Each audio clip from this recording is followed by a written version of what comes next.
The tension in Chicago's most exclusive corporate boardroom was suffocating. A $2.3 billion merger hung by a thread as two powerful men faced off across a mahogany table worth more than most people's homes. Russian oligarch Viktor Petrov had just delivered what sounded like an ultimatum in rapid-fire Russian, his steel-gray eyes fixed on American tech mogul Bradley Morrison with barely concealed contempt. The professional interpreters sat frozen, overwhelmed by Petrov's complex financial jargon mixed with regional dialect. Morrison's jaw tightened as he realized his company's future was slipping away over a communication barrier that seemed impossible to bridge. Before we jump back in, tell us where you're tuning in from, and if this story touches you, make sure you're subscribed, because tomorrow I've saved something extra special for you. Then Morrison made a mistake that would haunt him. With a dismissive laugh that echoed through the silent room, he turned to his associate and said loud enough for everyone to hear, "This is ridiculous. If he wants to do business in America, he should speak English. Hell, I bet even the cleaning lady could speak Russian better than his translators can translate." The room fell dead silent. Every executive, every lawyer, every advisor held their breath at the shocking breach of diplomatic protocol. But what happened next would change everything and teach a billionaire a lesson in humility he'd never forget. The 42nd floor of the Morrison Industries Tower in downtown Chicago had been specifically redesigned for this moment. Floor-to-ceiling windows offered a commanding view of Lake Michigan, while the custom-built conference room represented everything Bradley Morrison had built over his 20-year career in tech acquisitions. The walls were lined with awards, photos of Morrison with presidents and prime ministers, and subtle displays of wealth that whispered rather than shouted about his success. Morrison Industries had grown from a small software startup into a tech empire worth over $8 billion, largely through Morrison's aggressive acquisition strategy. His talent for identifying undervalued companies and integrating them seamlessly into his portfolio had made him a legend in Silicon Valley circles, despite his Chicago headquarters. The business press called him the Acquisition King, and Forbes had featured him on 3 separate covers over the past decade. But today's meeting represented his most ambitious play yet. Petrov Digital Holdings, controlled by Russian tech magnate Viktor Petrov, owned a revolutionary artificial intelligence platform that could revolutionize data processing across multiple industries. The technology, originally developed by former Soviet scientists, had capabilities that American companies had been trying to replicate for years without success. Petrov himself was an enigma in international business circles. Born in Siberia, he had earned dual doctorates in computer science and mathematics from Moscow State University before the Soviet collapse. Unlike many Russian oligarchs who had made fortunes in oil and gas, Petrov had built his wealth through technology, quietly acquiring struggling Soviet-era research institutes and transforming them into cutting-edge development centers. His company held patents on quantum computing applications that made tech giants nervous. The negotiations had been 18 months in the making. Morrison's team had approached Petrov's representatives through intermediaries, as direct contact with Russian business leaders had become increasingly complicated due to ongoing geopolitical tensions. Even arranging this face-to-face meeting in neutral Chicago had required extensive diplomatic maneuvering and assurances from both the State Department and Russian business councils. Morrison had spared no expense in preparing for Petrov's arrival. The Russian delegation was housed in the penthouse suite of the Four Seasons, with security details coordinated between private firms and federal agencies. Morrison's own preparation had been equally thorough. Briefings from Russian culture experts, language coaches who had taught him basic Russian pleasantries, and intelligence reports on Petrov's business methods and personal preferences. The Morrison Industries boardroom had been transformed for the occasion. Russian and American flags flanked the conference table, and Morrison had even arranged for Russian tea service alongside the usual American coffee. Every detail had been orchestrated to demonstrate respect for Petrov's culture while subtly asserting Morrison's position as the dominant party in his own territory. Petrov had arrived with a lean delegation: his chief technical officer, Dr. Alexei Volkov, his legal counsel, Yelena Kozlov, and 2 interpreters whose credentials included work with the United Nations and various diplomatic missions. Morrison's side of the table was crowded with vice presidents, legal teams, financial advisors, and his own interpreters, a show of force that was meant to demonstrate the depth of resources he could bring to any partnership. The first day of negotiations had proceeded cautiously. Both sides had presented their positions through carefully crafted presentations, with each word translated and retranslated to ensure precision. Petrov's technology was undeniably revolutionary, but his asking price was astronomical, not just in monetary terms, but in the level of operational control he demanded to retain. Morrison's counteroffers had been equally bold, proposing a structure that would give him majority control while providing Petrov with guaranteed returns and continued involvement in development.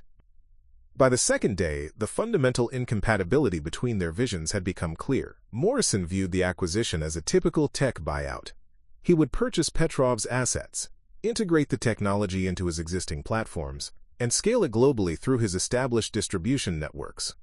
Petrov, however, saw his technology as requiring continued Russian oversight and development, with any partnership preserving the cultural and methodological approaches that had made the innovation possible in the first place. The cultural divide ran deeper than business philosophy. Morrison's approach was quintessentially American, direct, results-oriented, focused on rapid scaling and market domination. His presentation style was confident to the point of aggressive, filled with sports metaphors and military analogies that clearly made the Russians uncomfortable. Petrov's style was more cerebral, theoretical, focused on long-term implications and systemic thinking that Morrison's team struggled to follow. The interpreters had become increasingly strained as the discussions grew more complex. Technical terminology in artificial intelligence and quantum computing didn't translate cleanly between languages, and the cultural contexts behind certain business concepts were getting lost in translation. Morrison's frustration was becoming visible as he watched million-dollar concepts get reduced to confused exchanges between translators who were clearly out of their depth with the specialized subject matter. The breaking point had come during the afternoon session of the third day. Petrov had been explaining his concerns about American corporate governance structures and how they might impact the continued development of his technology. His presentation had shifted into increasingly technical Russian, with references to Soviet-era research methodologies and philosophical approaches to technology development that had no direct English equivalents. Morrison had watched his interpreters exchange increasingly desperate glances as they struggled to capture not just Petrov's words but the complex ideas behind them. The Russians were growing visibly impatient with the constant interruptions for clarification, while Morrison's team was becoming frustrated with what seemed like deliberate obfuscation through linguistic complexity. The tension had been building toward explosion, and Morrison's comment about the cleaning lady had been the spark that ignited it. In the shocked silence that followed his words, everyone in the room understood that something fundamental had shifted. This was no longer just a business negotiation. It had become a test of respect, dignity, and the assumptions that powerful people make about those around them. What none of them knew was that their words had been overheard by someone who would soon change everything they thought they knew about language, education, and the invisible people who keep their world running. The real story was about to begin. Preparing and narrating this story took us a lot of time, so if you are enjoying it, subscribe to our channel. It means a lot to us. Now, back to the story. Preparing and narrating this story took us a lot of time, so if you are enjoying it, subscribe to our channel. It means a lot to us. Now, back to the story. David Chen had been emptying wastebaskets in corporate boardrooms for 7 years, and in that time he had learned that powerful people had a remarkable ability to become completely oblivious to his presence. It was as if putting on the gray Morrison Industries maintenance uniform made him functionally invisible, a ghost who moved through their world without registering on their consciousness. This particular Thursday evening shift had started like any other.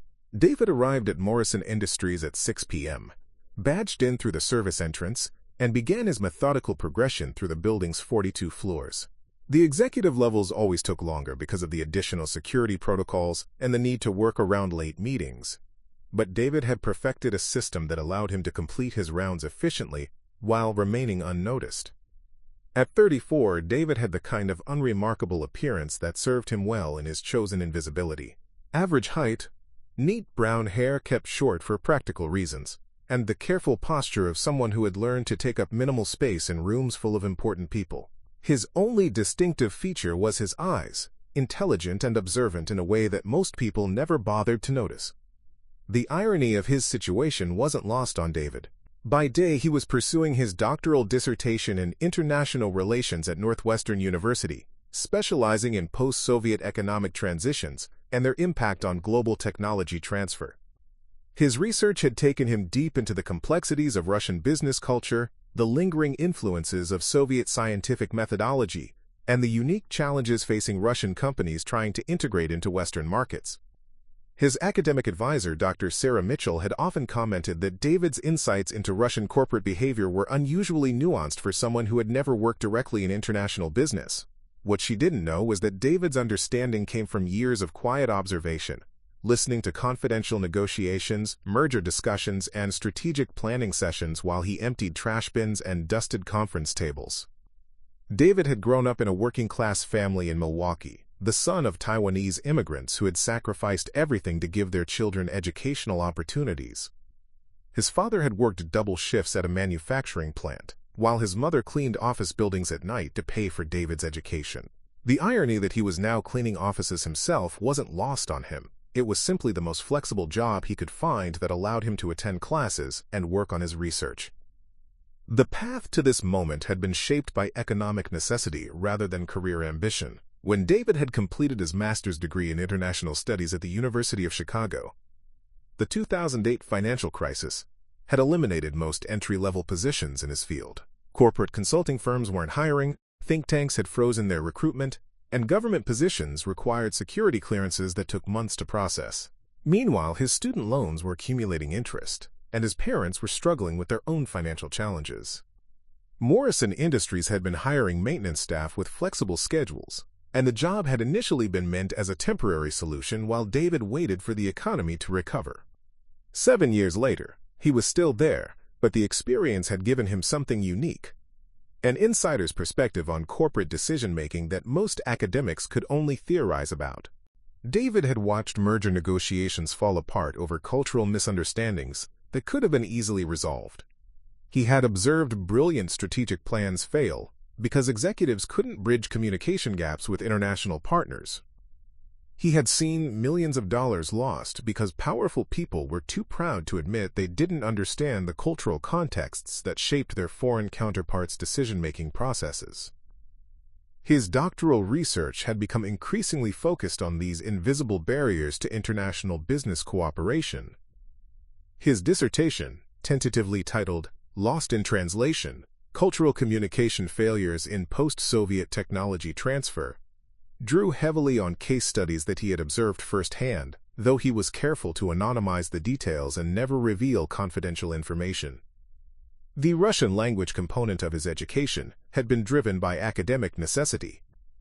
His research required him to read Soviet-era technical documents, contemporary Russian business publications, and academic papers that had never been translated into English.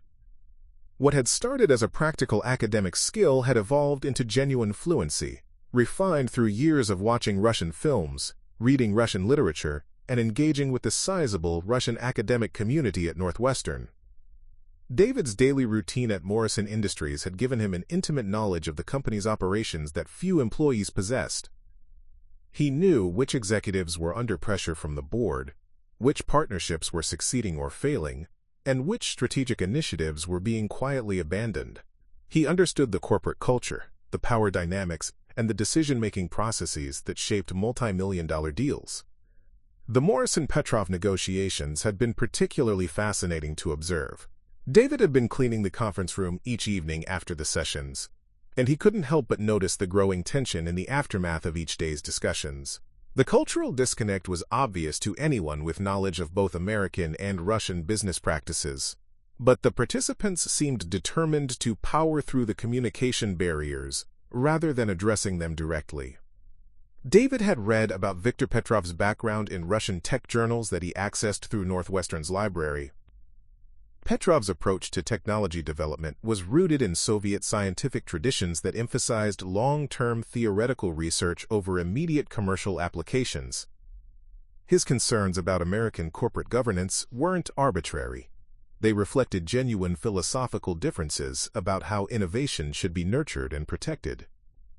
Morrison's frustration was equally understandable from an American perspective. His acquisition strategy had been built on rapid integration and scaling, approaches that had worked successfully with dozens of previous deals. The idea that a technology acquisition might require preserving foreign development methodologies and cultural approaches probably seemed unnecessarily complicated to someone accustomed to streamlining and standardizing business processes. The evening of Morrison's insulting comment, David had been following his usual routine on the 42nd floor. He had cleaned the executive offices first, then moved toward the main conference room, where the negotiations were still ongoing. It was unusual for meetings to run so late, but the Russian delegation's jet lag and the complexity of the discussions had pushed the schedule well into the evening hours. David had been approaching the conference room with his cleaning cart when Morrison's voice carried clearly through the heavy doors. "Hell, I bet even the cleaning lady could speak Russian better than his translators can translate." The words hit David like a physical blow, not because of their dismissive tone toward cleaning staff, which he had heard countless variations of over the years, but because of their stunning ignorance of the situation at hand. Through the partially opened door, David could see the shocked faces of both delegations. Petrov's expression had shifted from frustrated to coldly furious, while his advisors were exchanging glances that suggested they were considering walking out immediately. Morrison seemed oblivious to the magnitude of his mistake, still radiating the confident arrogance that had carried him through decades of successful negotiations. The professional interpreters looked mortified, clearly understanding that they had become collateral damage in Morrison's outburst. These were skilled professionals who had probably worked for years to build their reputations, and Morrison had just publicly dismissed their competence in front of high-profile international clients. David stood frozen in the hallway, cleaning supplies forgotten, as he processed the implications of what he had just witnessed. This wasn't just a cultural insensitivity. It was a catastrophic failure of leadership that was about to destroy a deal worth billions of dollars and potentially damage international business relationships for years to come. But David also realized something else. He possessed exactly the combination of linguistic skills, cultural knowledge, and business understanding that this situation desperately needed. The question was whether he had the courage to step forward and risk everything he had worked to build, knowing that powerful people rarely appreciated being corrected by those they considered beneath their notice. The moment of decision had arrived, and David Chen, invisible maintenance worker, doctoral candidate, and accidental expert in Russian-American business relations, was about to make a choice that would change his life forever. The silence in the boardroom stretched for what felt like an eternity after Morrison's careless words. David Chen stood in the hallway, his heart pounding as he realized this was the moment that would define the rest of his life. He could walk away, continue his invisible existence, and let this historic deal collapse over ignorance and pride. Or he could step forward and risk everything he had built in his 7 years of careful anonymity. Taking a deep breath, David pushed his cleaning cart aside and knocked gently on the conference room door. "Excuse me," he said, his voice steady despite the magnitude of what he was about to do. "I apologize for the interruption, but I couldn't help overhearing. Perhaps I could be of assistance." Every head in the room turned toward the doorway where David stood in his gray maintenance uniform, appearing completely out of place among the expensive suits and leather portfolios. Morrison's face flushed red with embarrassment and anger at being interrupted by cleaning staff during the most important negotiation of his career. "This is a private meeting," Morrison snapped. "You need to come back later." But before David could respond, Viktor Petrov spoke up, his voice cutting through the tension like steel. "Wait." The Russian oligarch's eyes had narrowed as he studied David with sudden interest. "You said you could be of assistance. In what way?" David stepped fully into the room, his academic training taking over despite his janitor's uniform.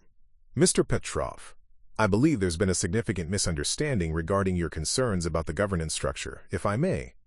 He switched seamlessly to fluent Russian, his pronunciation carrying the subtle regional inflections that marked him as someone who had studied the language seriously rather than learning it from phrasebooks.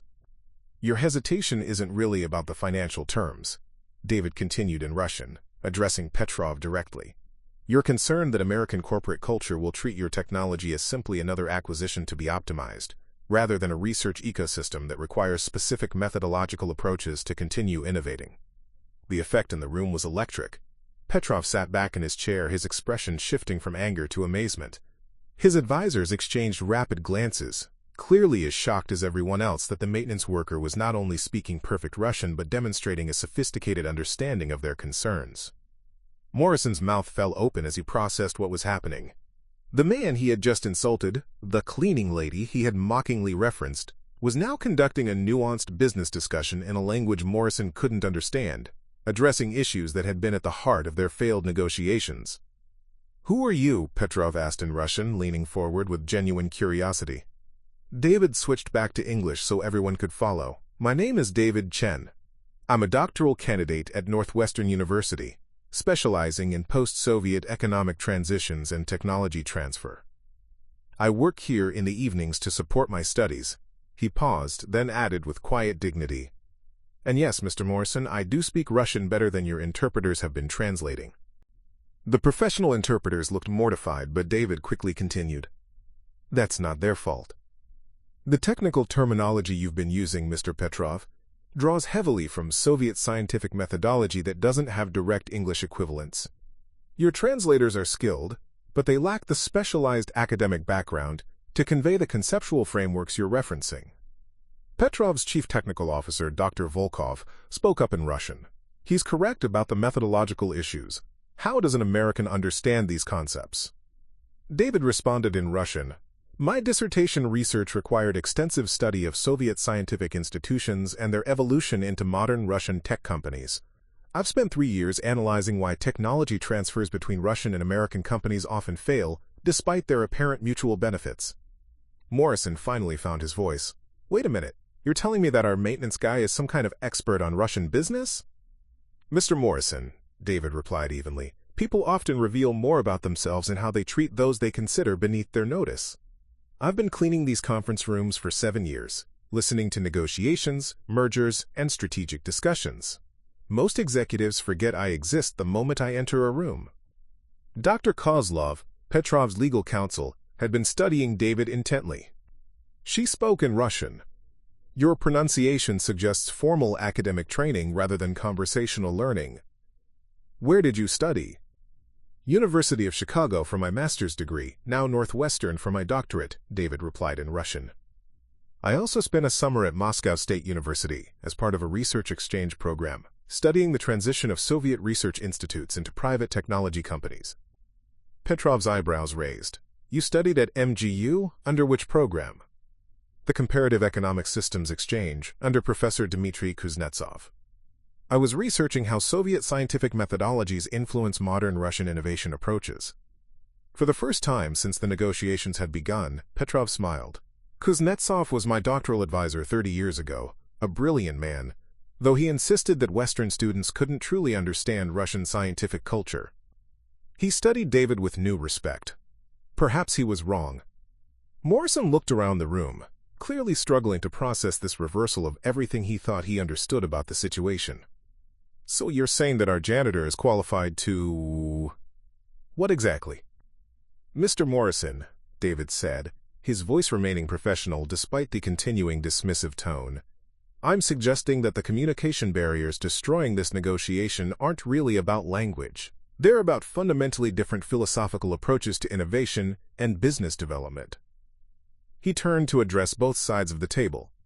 "Mr. Petrov, your concerns about American corporate governance are valid, but Mr. Morrison isn't trying to destroy your research culture. He's simply operating from a business model that prioritizes rapid scaling and market penetration, approaches that have made his company incredibly successful." Then he faced Morrison. "And Mr. Morrison, Mr. Petrov isn't being deliberately difficult. Russian technology development evolved from Soviet scientific traditions that emphasized long-term theoretical research and collaborative institutional structures. These aren't obstacles to overcome. They're the source of the innovation you want to acquire." The room had fallen completely silent as both sides absorbed David's analysis. Finally, Petrov spoke. "You believe there's a way to bridge these approaches?" David nodded. "Your technology platform could be structured as a joint research institute with autonomous development authority, while still meeting Morrison Industries' governance requirements and growth targets. Think of it as creating a hybrid model that preserves your methodological approaches while providing the American market access and scaling capabilities Mr. Morrison brings to the partnership." Over the next 2 hours, David facilitated a discussion that transformed the entire dynamic of the negotiation. He translated not just words but concepts, helping each side understand the underlying logic behind the other's positions. When Petrov expressed concerns about intellectual property protection, David explained the cultural contexts that made these issues particularly sensitive for Russian companies. When Morrison pushed for accelerated implementation timelines, David helped Petrov understand the competitive pressures driving these requirements. By 11 p.m., they had outlined a preliminary framework that addressed both sides' core concerns. Petrov would maintain operational control over the research and development aspects of his technology, while Morrison Industries would handle manufacturing, marketing, and global distribution. The governance structure would include provisions for cultural preservation that satisfied Petrov's requirements while providing Morrison with the performance metrics and scaling capabilities he needed. As the meeting concluded, Petrov approached David directly. "Mr. Chen, I would like to offer you a position as cultural liaison for this partnership. Your understanding of both our business cultures is exactly what this venture will need to succeed." Morrison, who had been unusually quiet during the latter part of the evening, stepped forward. "Before you consider any offers, David, I owe you an apology. And Morrison Industries owes you a debt of gratitude. Your intervention tonight saved a deal that would have benefited both our companies enormously." He paused, then continued with visible humility. "I also need to acknowledge that my comment earlier was not only unprofessional but revealed some ugly assumptions about the people who work for my company. You've shown me that expertise and intelligence come in forms I clearly wasn't wise enough to recognize." David accepted both the apology and the recognition with the same quiet dignity he had maintained throughout the evening. "Mr. Morrison, invisible people see a lot. The question is whether the visible world is ready to listen." 6 months later, the Morrison Petrov Technology Institute opened in a restored warehouse in Chicago's Tech Corridor. The space had been designed to blend American startup culture with Russian Research Institute traditions, creating an environment where both methodologies could coexist and complement each other. Dr. David Chen, he had successfully defended his dissertation the month before, served as the Institute's Director of Cultural Integration, a position that had been created specifically to address the unique challenges of managing a truly bicultural technology venture. His office overlooked the main research floor, where American engineers worked alongside Russian scientists in an atmosphere of mutual respect and collaborative innovation. On his desk sat a small plaque, written in both English and Russian. "True expertise reveals itself when given the opportunity. The wise leader creates opportunities for all voices to be heard."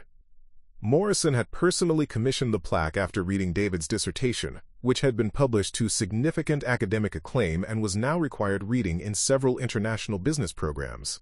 The case study of the Morrison-Petrov negotiations had become a textbook example of how cultural intelligence could transform seemingly impossible business challenges into breakthrough partnerships. But perhaps the most significant change was in Morrison Industries' hiring and promotion practices.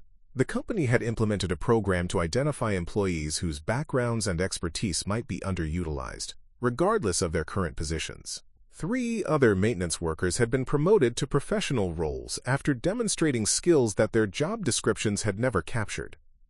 As David prepared for another day of bridging cultures and facilitating innovation, he smiled at the memory of that evening when a billionaire's arrogant comment had inadvertently created an opportunity for an invisible man to step into the light. Sometimes the most profound transformations began with the most unlikely moments, and the courage to speak up when wisdom was needed most. The cleaning cart still sat in the hallway where he had left it that night, now kept as a reminder that brilliance can be found anywhere, if only we have the wisdom to look and the humility to listen. Up next, you've got 2 more standout stories right on your screen. If this one hits the mark, you won't want to pass these up. Just click and check them out. And don't forget to like, subscribe, and turn on the notification bell so you don't miss any upload from us.